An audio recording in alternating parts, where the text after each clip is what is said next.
بسم اللہ الرحمن الرحیم۔ شیخ احمد بن ثابت المغربی رضی اللہ عنہ فرماتے ہیں، ایک رات مجھے خواب میں روضہ رسول صلی اللہ علیہ وآلہ وسلم کی زیارت ہوئی۔ میں نے اللہ رب العزت سے سرکار دو عالم صلی اللہ علیہ وآلہ وسلم کی قدر و منزلت کا وسیلہ پیش کر کے دعا کی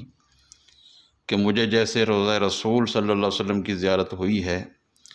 ایسے ہی مصطفیٰ کریم صلی اللہ علیہ وسلم کی زیارت بھی نصیب ہو جائے۔ تو شیخ فرماتے ہیں پھر فوراً ہی حضور علیہ الصلوۃ والتسلیم کی زیارت بھی ہو گئی، یعنی فوراً دعا قبول ہوئی اور حضور علیہ السلام ایک مجمع میں تشریف لائے۔ میں نے عرض کیا رسول اللہ صلی اللہ علیہ وسلم، انا مریض ادعو اللہ ان یشفی مرض غفلتی، میں مریض ہوں، اللہ تعالیٰ سے دعا کیجئے کہ مجھے غفلت والے مرض سے شفا عطا فرما دے۔ اور یہ اللہ والے ہوتے ہیں جن کو اپنی ظاہری مرض سے زیادہ فکر اپنے غفلت کے مرض کی ہوتی ہے، باطن کے مرض کی ہوتی ہے۔ ایک واقعہ آتا ہے کتب میں کہ ایک اللہ والے تھے، ان کا سارا جسم گل چکا تھا،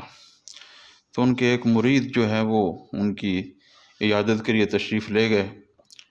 تو وہ اللہ کا شکر بجا لا رہے تھے۔ تو انہوں نے کہا کہ آپ اس حالت میں ہیں، اس کے باوجود اللہ کا شکر بجا لا رہے ہیں؟ تو بڑا خوبصورت جواب دیا اس اللہ کے ولی نے۔ انہوں نے کہا اللہ کا شکر میں اس بات پر بجا لا رہا ہوں کہ اللہ کا مجھ پر یہ احسان ہے کہ اس نے میرے باطن کو مریض نہیں کیا، صرف میرے ظاہر کو مریض بنایا ہے۔ اگر میرا باطن مریض بن جاتا تو پھر میں نہ دنیا کا رہتا اور نہ آخرت کا رہتا۔ اب صرف میرا ظاہری باطن مرض کے اندر ہے، میرا باطن الحمدللہ اللہ کے کرم سے منور ہے، جس کی وجہ سے میں آخرت اپنی بہتر بنا سکتا ہوں۔ اور الشیخ فرماتے ہیں کہ پھر سرکار دو عالم صلی اللہ علیہ وسلم نے اپنا دست اقدس میرے سر پر رکھا اور فرمایا سیشفیک اللہ، ان قریب اللہ تمہیں شفا عطا فرمائے گا۔ اور پھر 3 مرتبہ فرمایا قد شفاک اللہ، کہ اللہ رب العزت نے تمہیں شفا عطا فرما دی۔ شیخ سرکار دو عالم صلی اللہ علیہ وسلم کے ہاتھ مبارک کی کیفیت یوں بیان کرتے ہیں،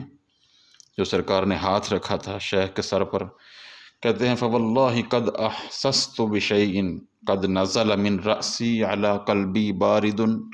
کالثلج مع حلاوۃ واحسست بشیء قد خرج من قلبی وباطنی الی ان خرج من اقدامی الی الارض فواللہ ما نزع یدہ من رأسی حتی استنار قلبی وسطع فیہ نور۔ بخدا میں یوں محسوس کر رہا تھا کہ کوئی چیز میرے سر سے میرے دل پر اتر رہی ہے، جو میٹھی بھی ہے اور برف کی طرح ٹھنڈی بھی، اور میں محسوس کر رہا تھا کہ کوئی چیز میرے دل اور باطن سے نکل رہی ہے، یعنی جو غفلت تھی وہ دل اور باطن سے نکل رہی تھی، حتیٰ کہ پاؤں کے راستے سے نکل کر زمین کی طرف چلی گئی ہے۔ شیخ فرماتے ہیں اللہ کی قسم، آپ صلی اللہ علیہ وسلم نے اپنا دست اقدس اس وقت تک میرے سر سے نہیں ہٹایا جب تک میرا دل روشن نہیں ہو گیا اور اس میں نور چمک نہیں اٹھا۔ شیخ فرماتے ہیں پھر مجھے ایک جگہ کی سیر کرائی گئی، اور اس جگہ کی کیفیت کیا تھی؟ فرماتے ہیں فیہ قصور خضر وغرف خضر وسکانہ کلہم بلباس اخضر والنور من تلك القصور والغرف والروضات يلوح مرة بعد مرة كالبرق ولكنه أخضر كذلك يلوح من وجوه القوم ومن لباسهم فقالوا لي اجلس هنا أنت من هؤلاء القوم أنت من سكان هذا المكان۔ فرماتے ہیں وہ جگہ جہاں سبز محلہ سبز کمرے تھے، وہاں کے باسیوں کا لباس بھی سبز تھا، اور ان محلات اور کمروں سے تھوڑے تھوڑے وقفے سے بجلی کی طرح نور چمکتا تھا، لیکن وہ نور بھی ان محلات کی طرح سبز ہوتا، جیسے ان محلات سے نور پھوٹتا تھا، ایسے ہی وہاں رہنے والوں کے چہروں اور لباس سے بھی نور پھوٹتا تھا۔ اور وہ لوگ مجھے کہنے لگے اجلس ہونا، یہاں تشریف رکھیے، کیوں؟ انت من ہؤلاء القوم، کیونکہ آپ بھی انہی لوگوں میں سے ہیں، انت من سکان ھذا المکان، اور آپ بھی اس جگہ کے ساکنین سے ہیں، یہاں پر رہنے والوں سے ہیں۔ شیخ فرماتے ہیں میں نے ان سے کہا میں تمہیں اللہ کا واسطہ دے کر سوال کرتا ہوں اس جگہ کا نام کیا ہے؟ تو انہوں نے کہا جو اللہ کے لیے ایک دوسرے سے محبت کرتے ہیں یہ ان کی جگہ ہے، اور یہ سبد نور بھی انہی کا ہے۔ شیخ فرماتے پھر میں نے ان سے کہا سألتکم باللہ العظیم ونبیہ الکریم تسلیما بما نلت انا هذه المرتبہ، میں تم سے اللہ العظیم اور اس کے نبی کریم صلی اللہ علیہ وآلہ وسلم کا واسطہ دے کر پوچھتا ہوں مجھے یہ مقام کیسے مل گیا؟ تو انہوں نے جواب دیا هذه بمحبتك في الصلاة على رسول اللہ صلی اللہ علیہ وسلم تسلیما وبما اخترتها على سائر الاذکار، یہ آپ کی رسول اللہ صلی اللہ علیہ وآلہ وسلم کی ذات گرامی پر درود و سلام کی محبت کا نتیجہ ہے، اور دوسری وجہ یہ ہے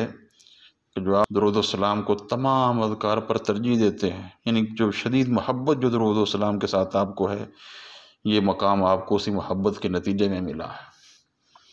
شیخ فرماتے ہیں فجعلت نصلی علی رسول اللہ صلی اللہ علیہ وسلم تسلیما فی ذلک المکان وانتبہت وانا اصلی علیہ تسلیما واسأل اللہ ان یجعلنا واحبتنا من سکان الفردوس الاعلی وان یمدنا برؤیتہ تسلیما فی الدنیا والآخرۃ بمنہ وکرمہ۔ جب یہ بات سنی کہ مجھے یہ مقام ملا ہے اور صرف اس محبت کی وجہ سے ملا ہے جو میری درود و سلام کے ساتھ ہے، تو شیخ کو اتنی خوشی، شیخ کہتے ہیں اسی جگہ میں نے درود و سلام پڑھنا شروع کر دیا، اور جب جاگ آئی تو میں رسول اللہ صلی اللہ علیہ وسلم پر درود مبارک پڑھ رہا تھا۔ شیخ فرماتے ہیں میری اللہ سے دعا ہے کہ اللہ مجھے اور میرے دوستوں کو جنت الفردوس کا مکین بنا دے۔ اور شیخ نے یہ صرف اپنے لیے دعا نہیں کی ہوئی، جیسا کہ پہلے بھی ایک واقعہ گزرا ہے، شیخ نے رسول اللہ صلی اللہ علیہ وآلہ وسلم سے ضمانت مانگی ہے ان تمام لوگوں کے لیے جو شیخ کی اس کتاب سے کچھ حصہ پڑھیں گے، اور فرماتے ہیں دنیا و آخرت میں محض اپنے فضل و کرم سے سرکار دو عالم صلی اللہ علیہ وآلہ وسلم کی بار بار زیارت نصیب فرمائے۔ آمین یا رب العالمین بحرمت سید العالمین۔ اللہ رب العزت ہمیں بھی درود شریف کے ساتھ بڑی شدید محبت عطا فرمائے اور ہمارا درود اپنی بارگاہ میں قبول فرمائے۔ آمین یا رب العالمین بحرمت سید العالمین۔